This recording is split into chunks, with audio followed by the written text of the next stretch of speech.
When I married Robert, I thought I'd finally found peace. After years of raising my daughter alone, someone finally made me feel like I wasn't carrying the world on my shoulders. He was mature, gentle, and successful. He had a quiet charm that felt safe. We met through mutual friends, and within months, we were inseparable. Our wedding was intimate. No grand celebrations, just heartfelt vows and promises of a simple life together. What I didn't anticipate was that I'd be sharing my new home not only with Robert, but also with his son, Jake. Jake was 20, tall, quiet, and always had his headphones in. He greeted me politely, but never lingered long in conversation. I tried to be friendly, cooked his favorite meals, asked him about school, and occasionally left books I thought he'd like on the kitchen counter. Sometimes he'd mumble a thank you, sometimes nothing. I figured he was adjusting. After all, his father had just remarried, and I was a stranger occupying his mother's place. But over time, something shifted. It started with small things. I'd find him doing the dishes without being asked. He'd offer to carry in groceries. Once, when I was coughing, he made me tea and sat on the other side of the couch without a word. We still didn't talk much, but I began to notice him more, not just as Robert's son, but as this calm presence around the house. One night, Robert had a late meeting. I was alone in the living room when Jake walked in and asked me if I wanted to watch something. We ended up watching a documentary. It was awkward at first, but we laughed at the same parts. For the first time, it felt like he was letting me in. It warmed my heart. Maybe I was finally becoming a real part of the family. From that night on, Jake and I interacted more. We shared inside jokes, brief conversations about books, music, or food.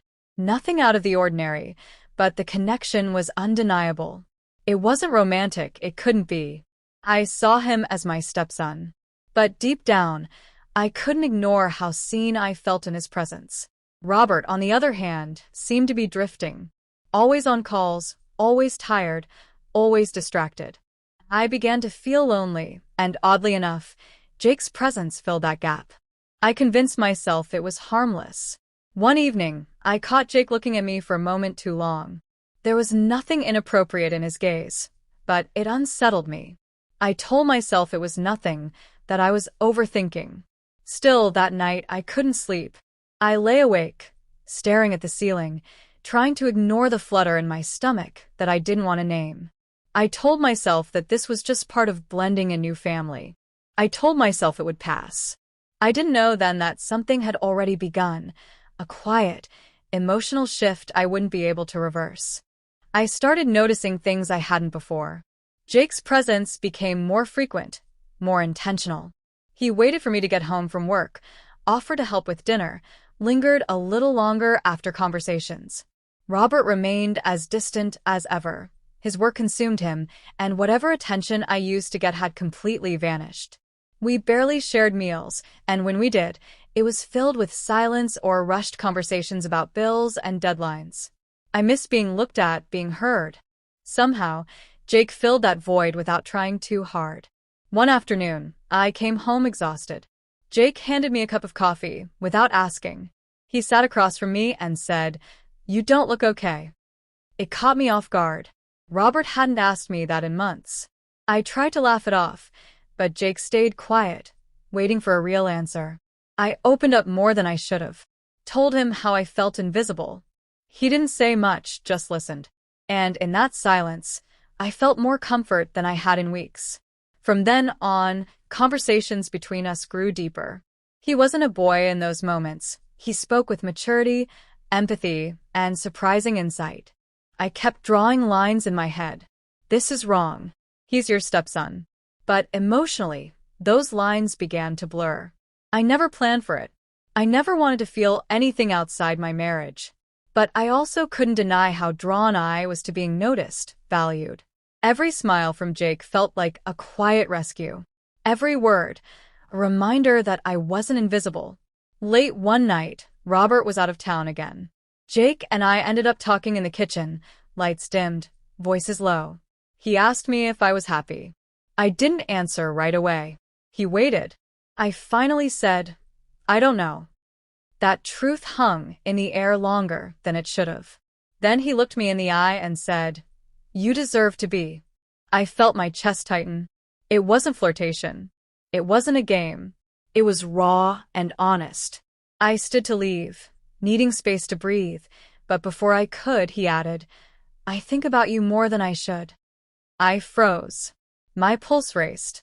I turned slowly and met his eyes. He wasn't smug or careless. He looked scared, like he had just exposed a secret he couldn't take back. I should have been angry.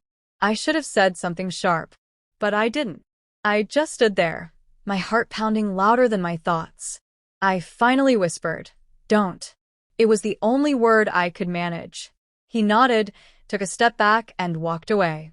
That night, I lay in bed thinking about everything I had denied for weeks. Nothing happened, but everything had changed. I had let myself feel something I shouldn't have, and now I couldn't unfeel it. There was no going back. Something had shifted permanently, and I wasn't sure where it would lead. I avoided Jake for days. I kept conversations short, avoided eye contact, left the room when he entered. I threw myself into chores, work, anything to distract myself from what was stirring beneath the surface. Robert didn't notice. He was too busy preparing for a major client presentation. He barely looked up from his laptop, and when he did, it was only to ask about dry cleaning or dinner. I kept hoping he'd ask how I was doing, if I was okay, but he never did. My silence was invisible to him. Jake, on the other hand, kept his distance but stayed present. He didn't push, didn't try to talk. But I could feel his eyes on me when he thought I wasn't looking. There was no anger in his face, just quiet patience, like he was waiting for something I didn't have the courage to give. I told myself I was holding firm, that I had made the right choice. But every day, my resistance cracked just a little more. One evening, after Robert had left for another overnight trip, the silence in the house felt unbearable. I poured a glass of water, stood by the counter, and tried to steady my thoughts. Jake walked in slowly. We exchanged a quiet hello. I expected him to leave, but he didn't. He asked if I was okay. I nodded. Then he said softly, "You haven't looked at me the same since that night." I didn't answer right away. My throat felt dry. Finally, I said, "Because I'm trying to do the right thing." He looked down and said, "I know. Me too. But that doesn't change how I feel." The air between us was heavy. I could hear my own heartbeat. I felt vulnerable, cornered. Not by him, but by everything I'd let myself bury. I closed my eyes and said, "Jake, I'm married to your father." He nodded. "And he doesn't see you." I flinched. It was the first time someone had said it aloud. I hated how true it was. My eyes welled up. I didn't want this. I didn't ask for any of it. But the loneliness had carved out a space in me that Jake had unintentionally filled. And now we were standing there, too close to a line neither of us should cross. He stepped toward me, his voice lower now. "I'd never hurt you. You know that." I nodded slowly, tears now slipping down my cheek. For a moment, it felt like everything, grief, desire, guilt, collided in that space between us. He reached out and gently wiped my tear. I didn't stop him. And in that instant, the world faded. But before anything more could happen, we both froze at the sound of the front door opening. Robert's voice echoed through the hallway. We stepped apart immediately, the silence between us louder than any sound. Robert entered, stopped mid-sentence when he saw us. His eyes scanned the room. He didn't say a word. He just stood there, confusion giving way to something heavier, disappointment.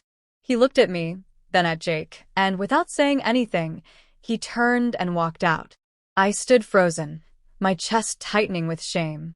I hadn't done anything, technically. But Robert didn't need proof. He saw enough in the way I looked back at Jake. That was the moment everything fell apart. Not because of what happened, but because of what almost did. Robert didn't come home that night. He didn't call. The silence that followed was louder than any argument we could have had. I stayed awake, staring at the empty space beside me in bed, wondering how we had unraveled so quickly. Guilt gnawed at me, not just for what almost happened with Jake, but for letting myself drift so far from the man I had promised to love. The next morning, I found a note on the kitchen counter. It was short. "I need space. Don't contact me." That was all he wrote. My heart sank. Jake stayed in his room. Neither of us knew what to say anymore. The damage had been done. We hadn't crossed the physical line, but emotionally, we'd gone too far. I kept replaying the moment in my head, how quickly everything spiraled. I thought about how lonely I had been, how desperately I wanted to feel wanted. And in doing so, I'd ignored the consequences. I hadn't just hurt Robert. I'd hurt myself. I'd crossed a line I could never uncross. By the third day, Robert still hadn't returned. I called his sister. He was staying at her place. She didn't ask questions, just told me he was safe. The silence told me she knew. Maybe not the full truth, but enough to take his side. I couldn't blame her. I wasn't the victim anymore. I was the cause. Jake finally approached me in the kitchen. His voice was low, unsure. I should leave. I nodded, not because I wanted him to, but because I knew he was right. He packed quietly. Before walking out, he looked at me one last time and said, "I never meant to make things worse. I just saw you." I wanted to cry, but I didn't. I just whispered, "I know." And then he was gone. Days turned into weeks. Robert returned eventually, but he wasn't the same. We talked, but only in fragments. He didn't yell, didn't accuse, just shut down. He slept in the guest room. We were two strangers under the same roof. I tried to fix things, suggested therapy, asked if we could talk, but he brushed me off. "I don't know if I can look at you the same," he said one night. That hurt more than anything, because deep down I knew he was right. Eventually, Robert filed for separation. There were no dramatic fights, no bitter legal battles. Just quiet acceptance that something had been broken beyond repair. I moved out a month later. The house that once held promise now only carried echoes of everything that went wrong. I haven't seen Jake since. I heard he transferred schools.